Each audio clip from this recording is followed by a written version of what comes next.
8 of the strangest endings to an F1 race. After the ridiculously crazy finish we saw at the 2020 British Grand Prix, where Lewis Hamilton won the race with a front left puncture, it got me wondering, what have been other utterly bizarre finishes to a race? I know you've been thinking it too, so that's why we've created this video. You probably won't believe half of these in this video, but trust me, they definitely happened. Here are 8 of the strangest endings to an F1 race we've ever seen. The 1982 Monaco Grand Prix. This has to be one of the most famously bananas race finishes in F1 history. Multiple drivers had the chance to win the race in the closing laps, only for fate to intervene every time someone looked set to take the lead. It had been a fairly uneventful Monaco race for much of the distance, with Alain Prost leading most of the way for Renault after teammate René Arnoux had crashed out of first earlier on. Then, coming out of the harbourfront chicane, he crashed out as the combination of a light sprinkling of rain and oil dripping out of the gearbox of Derek Daly's Williams made areas of the track rather slippery. Riccardo Patrese took over the lead, only to spin and stall at the Lowe's hairpin on the very next lap. Didier Pironi then took over at the front, but going into the tunnel on the final lap, his Ferrari coasted to a halt, out of fuel and out of the race. Andrea de Cesaris would have taken the lead, but his Alfa Romeo also ran out of fuel at the same time. While all of this was going on, Patrese had managed to use the hill at the hairpin to roll enough for him to bump start his Brabham and get going again. By this time, he'd clearly developed some kind of immunity to the curse of leading, and he kept going to take his first win. Despite not finishing, Pironi and de Cesaris were far enough ahead to be classified second and third. The 1964 Belgian Grand Prix. Another race which had a finish in the same vein as Monaco 82 was the 1964 Belgian Grand Prix, which took place on the old, fearsome, long version of Spa. Dan Gurney had led most of the race for Brabham and looked set to give the team its first win. Behind him there was a right old ding-dong battle between Graham Hill and Jim Clark for second place as they frequently swapped positions around Spa's 8.7-mile lap, with Bruce McLaren occasionally joining the fray. Unfortunately for Clark, the frantic battle was taking its toll on the Climax engine in his Lotus 25. It was overheating, so with 5 laps to go, he pitted to have his radiator topped up with water, dropping him to a distant 4th. That left Gurney leading comfortably from Hill and McLaren. However, Gurney was having problems and slowed down so much that Hill took the lead with just over 2 laps to go. Gurney pitted and asked for more fuel, suspecting that to be the problem, but the team didn't have any to hand in the pit garage. They took a look in the tank and figured he'd probably have enough to get to the end, so sent him back out. Now running third, he was back up to pace and halfway around the final lap was in the process of passing McLaren for second when, predictably, his Brabham ran out of fuel. McLaren himself was nursing his car around the final lap because his battery was running out of power and the fuel pumps were struggling to do their job, though he had plenty of fuel in the tanks. With Gurney out, McLaren rounded the next corner at Stavelot, only to see leader Hill out of fuel and pushing his car. Like Bruce, he too had the fuel, but his fuel pumps had packed in and dropped him out of the race.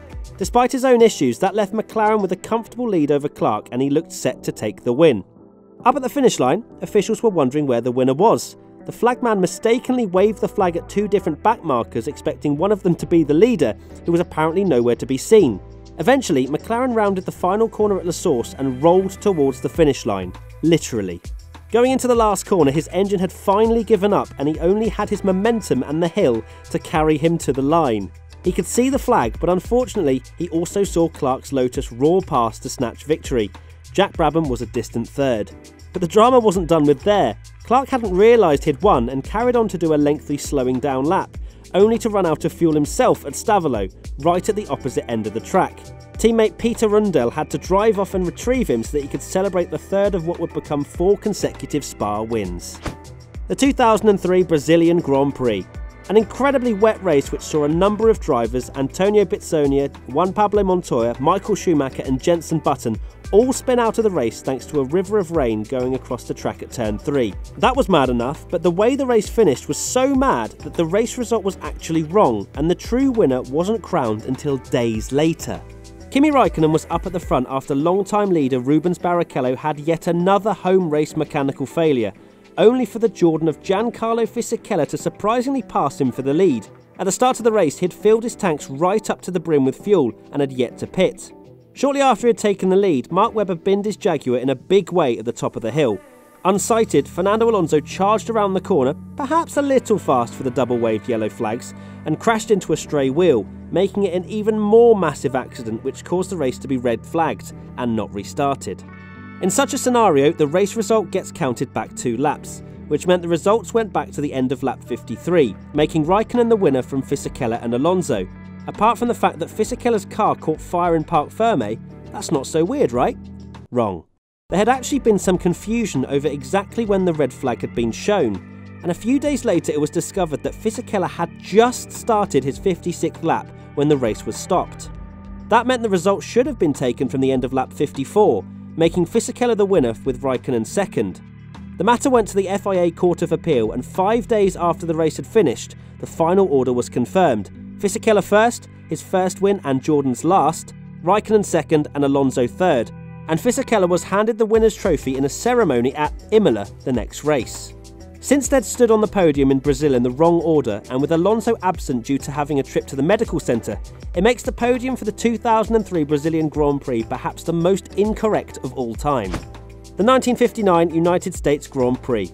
The first United States Grand Prix was held at Sebring in 1959 and had the honour of being the last race of the season, with the championship battle being a 3-way showdown between Jack Brabham, Sterling Moss and Tony Brooks. Moss led from the start, but his chances ended after just 5 laps when the gearbox on his Cooper broke.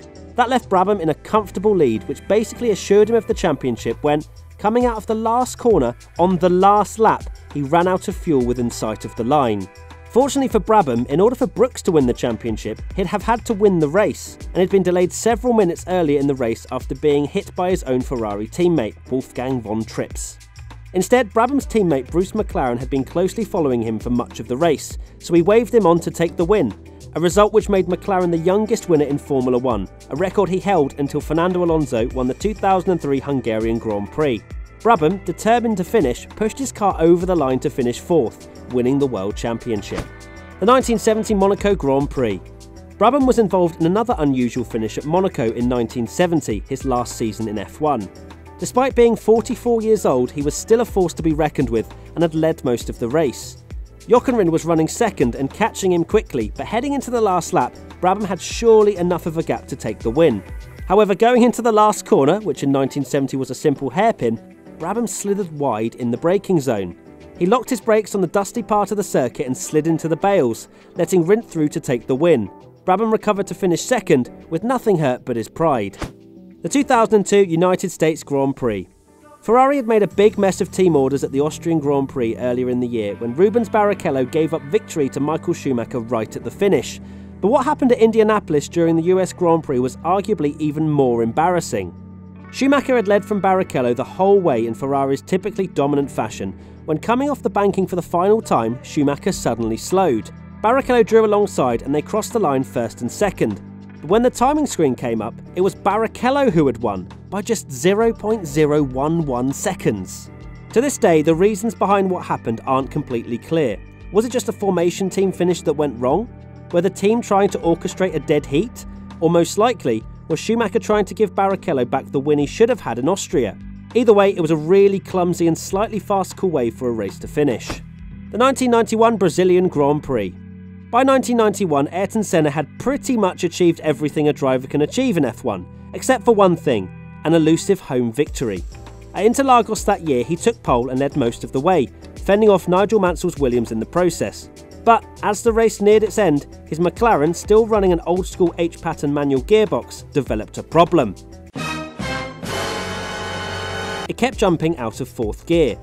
Mansell started gaining rapidly, but with a dozen laps to go, a gearbox problem of his own caused him to spin out. That should have eased things for Senna, but instead they got worse. His car lost 3rd and 5th gear as well, and he was forced to drive the remaining laps not only in 6th gear, but by using his hand to physically hold the gear lever in place. But wait, there's more! Riccardo Patrese and the other Williams was taking huge chunks out of Senna's lead as the Brazilian lost as much as 6 seconds a lap with his problems. Oh yeah, and as if Senna didn't need any more things to worry about, it also started to sprinkle with rain. Then Senna finally had a bit of luck. Patrese's pace was slowed by a gearbox glitch of his own, while the other McLaren of Gerhard Berger in 3rd, who was definitely within striking distance, lost pace with a sticking throttle. Senna and his car held on to win by just 3 seconds, screaming in pain as he did so. The effort of having to hold the car in gear for so many laps had cramped his shoulder. He was so exhausted that he had to be helped out of the cockpit and was driven to the podium in the medical car. But it was worth it. Clearly still in pain, he mustered up enough strength to lift the trophy and wave the flag in front of the thousands of fans who'd waited so long to finally see him win on home soil. The 1993 Italian Grand Prix. Lewis Hamilton crossing the line on 3 tyres is unusual, yes, but how about crossing it on no tyres? Because that's kind of what happened to Christian Fittipaldi at Monza in 1993. Coming up to the finish line, he followed Minardi teammate Pierluigi Martini to finish 8th. Martini, perhaps unaware of how close behind Fittipaldi was, lifted off the throttle. Fittipaldi's front wheel clipped Martini's rear wheel and he did a spectacular backflip across the line. Amazingly, he pretty much landed, still pointing in the right direction, and skidded to a stop. Unhurt and without losing any positions, in what must be the most spectacular 8th place ever. There you have it, 8 of the craziest finishes to an F1 race. What was your favourite? Are there any we've missed out that you'd have put in this list? Let us know in the comment section below.